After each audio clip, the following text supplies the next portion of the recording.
Hello, friends. So, what's new in China? What's happening there? The new headlines are Digital Yuan. Now, they are coming up with, and they have already started the pilot of using the digital currency, which will be backed by blockchain technology, which is an open ledger system.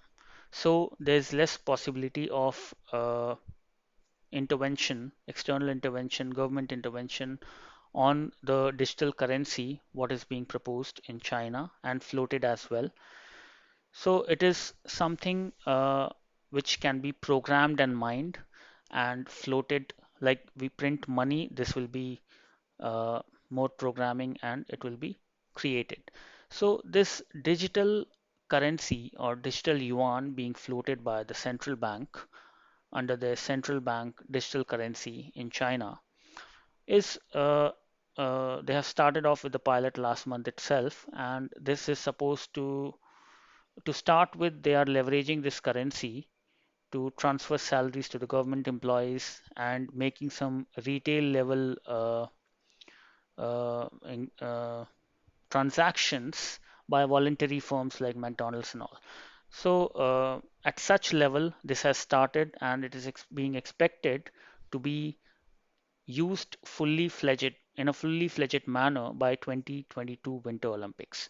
So the idea behind this all digital currency being floated as one of the mainstream means of trading and barter within Chinese economic system and even beyond they'll push. So the idea is to we can say it's a logical end to the ongoing digitization of mode of transaction where we are going.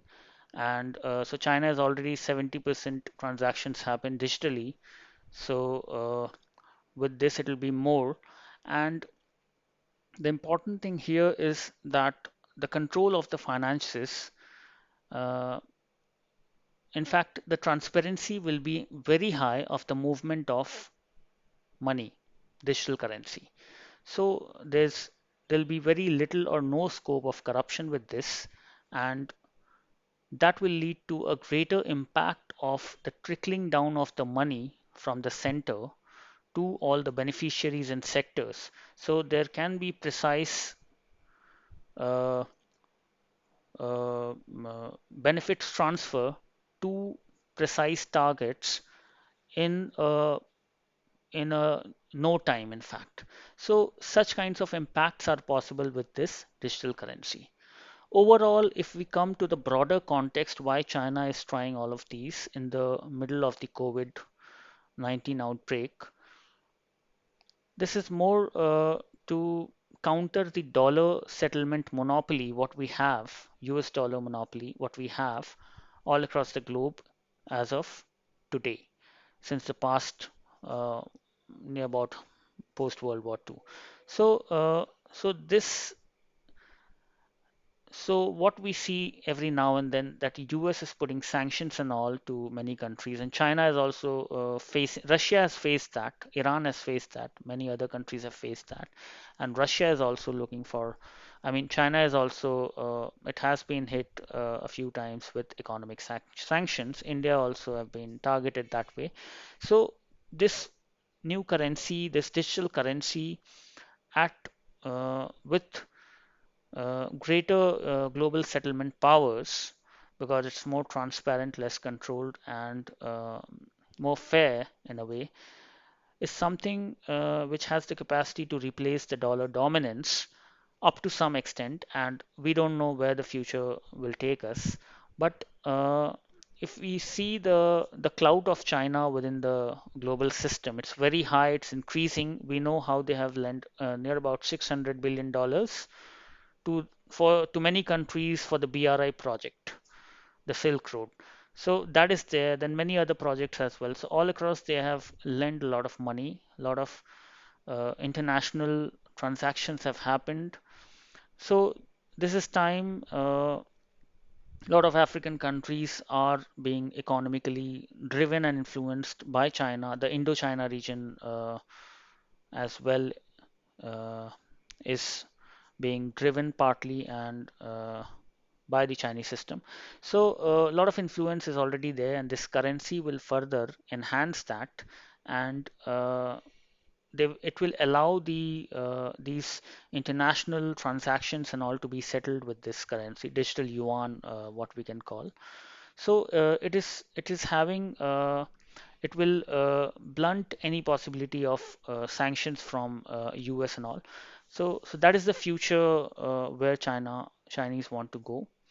From the Indian context, if we see, then we are also in a similar case where even our experts suggested that we should also have a Indian rupee, digital rupee in India issued by the central bank, and we also increase our dominance on that because we are largely a consumer-based economy, and we face the problem of a lot of trickling down leakages, so the money doesn't reach. Direct benefit transfer is one way to counter that. We have a proper Aadhaar system, biometric and all, so the systems are in place, and if we move to this digital currency system, then that will be something we can also say that this is the logical end to what we have started of digital transactions, and it will help us to blunt the US sanctions and all. And we can also, like with Iran, we are using rupee to settle a lot of trades and in fact barter systems. Now instead of those, this digital rupee, if in place, is there, and we are also enhancing our clout across the globe with increasing trade and exports and imports as well.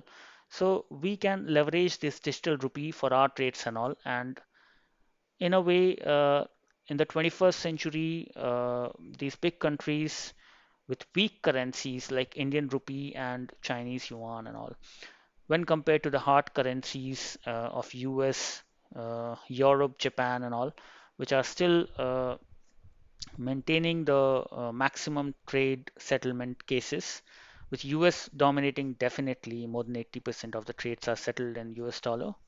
That is well clear. They are transparent, governed by rule of law, and everything is there.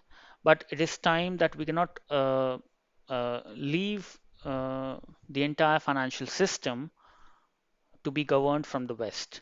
So it is time to create such homegrown solutions, and homegrown currency, this digital currency, is the right thing to come up in this 21st century. I think there lies the future. So we need to see how China operates, and correspondingly, we need to be ready with our case as well.